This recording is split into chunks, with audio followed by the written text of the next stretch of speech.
लाडक्या बहिणींना पैसे मिळाले होय, त्याचं ऑडिट केलं पाहिजे. मला तर विचारा, SIT स्थापन करा की लाडकी बहीण योजनेची इन्क्वायरी झाली पाहिजे. त्याच्यात इतके सरकारी लोक आले कसे, इतके पुरुष कसे आले? जर लाडकी बहीण योजना आहे त्याच्यात भाव गेला कसा? अनाठायी खर्च करण्यात आला 3,500 कोटींचा.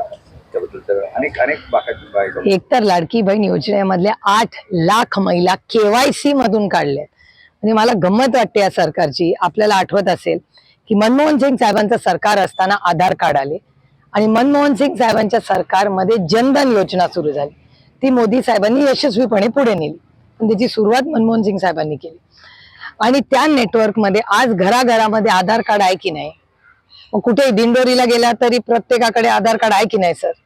तर मग ते जर करू शकलो आपण, तर तुम्ही मला सांगताय की जनधन योजनामध्ये एवढा त्यांनी डंका वाजवला की आम्ही एवढे जनधन योजनेचे अकाउंट उघडेल.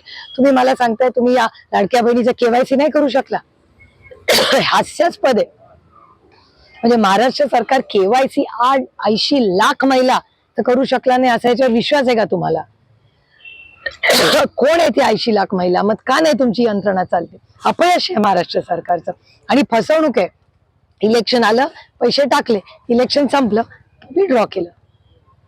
त्यामुळे ज्या पद्धतीने या गोष्टी महाराष्ट्रात चालल्यात ना, महाराष्ट्राचं फिस्कल मॅनेजमेंट माननीय मुख्यमंत्र्यांना आवडत नाही मी हे बोललेलं, पण डेटा जे सांगतो त्या डेटामध्ये महाराष्ट्राचा फिस्कल डेफिसिट मध्ये अडचणी आहेत. आज या भारत सरकारमध्ये आज तुम्ही बघितलं तर भारत सरकारचा कॉर्पोरेट मंत्रालयाचा डेटा सांगतो की हाय नेटवर्क इंडिव्हिज्युअल, म्हणजे जे जास्ती इन्व्हेस्टमेंटच्या देशात करतात ते जे हाय नेटवर्क इंडिव्हिज्युअल ज्यांना आपण म्हणतो ते सगळे भारत सोडून चालले. तर माझा डेटा नाही आहे, आरोप नाही आहे, हे या देशाचं वास्तव आहे. सरांना माहिती आहे, आपल्याला पार्लमेंटमध्ये हा डेटा येतो आणि माझा नाहीच आहे ना डेटा. अशी परिस्थिती असताना तुम्ही मला सांगा की हाय नेटवर्क इंडिव्हिज्युअल चाललेत, फॉरेन इन्व्हेस्टमेंट येत नाहीत. भारत सरकारमध्ये एकदा माननीय प्रधानमंत्री म्हणले सोनं घेऊ नका, म्हणजे धक्कादायकच होतं ना. मग का घेऊ नका सोनं? ह्याला इकॉनॉमिक क्रायसिसच आहे ना. मग गॅस कमी झाला वाढला, पेट्रोल डिझेल कमी झालं वाढलं. मला खरं सांगा की ज्या पद्धतीने वाढलं कमी झालं तो बेनिफिट तुम्हाला कंझ्युमर म्हणून मिळतो का पेट्रोल डिझेलचा? तर नाही मिळत. आणि या सगळ्याचं प्लॅनिंग केलंय का? प्रश्न मी स्वतः अनेक वेळा मिळाले. तुम्ही सेस भरता, तुम्ही एज्युकेशनल सेस भरता, ऍग्रिकल्चर सेस भरता, मग सरसकट कर्जमाफीला का प्रॉब्लेम येतो? सेस भरलाय ना आपण सगळ्यांनी, खुशी खुशी सेस भरलाय. महागाईचं उत्तर कोण देणार? जाऊ द्या कोण कुठल्या पक्षात जाईल, माझ्या सेसचा हिशोब द्या आधी मला.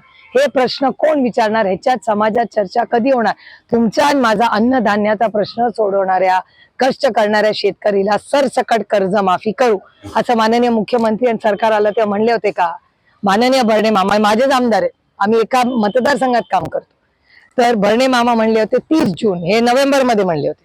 नोव्हेंबरमध्ये मामा म्हणले जूनमध्ये आता जुलै 10 तारीख होली, झाली का कर्जमाफी? काल एक अनाउन्समेंट केली, पण अंमलबजावणी कधी होणार? काल 2 लाखापर्यंत सरसकट कर्जमाफीची अनाउन्समेंट केली. अहो आम्ही आभार मानले सरकारचे, चांगल्याला चांगलं म्हणतो, पण खात्यात तर पडायला पाहिजे. नुसते अनाउन्समेंट होत नाही ना.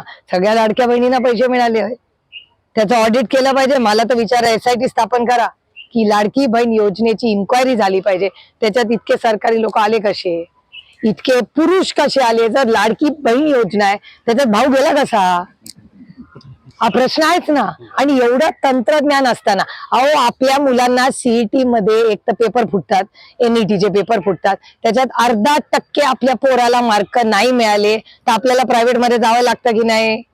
मग आपल्या मुलांना का नाही? मग आपल्या मुलांसाठी एक कायदा आणि ह्यांच्या सोयीसाठी इलेक्शन आलं की वेगळा कायदा. अशाच कायद्याने देश नाही चालणार, आम्ही तरी चालू देणार नाही.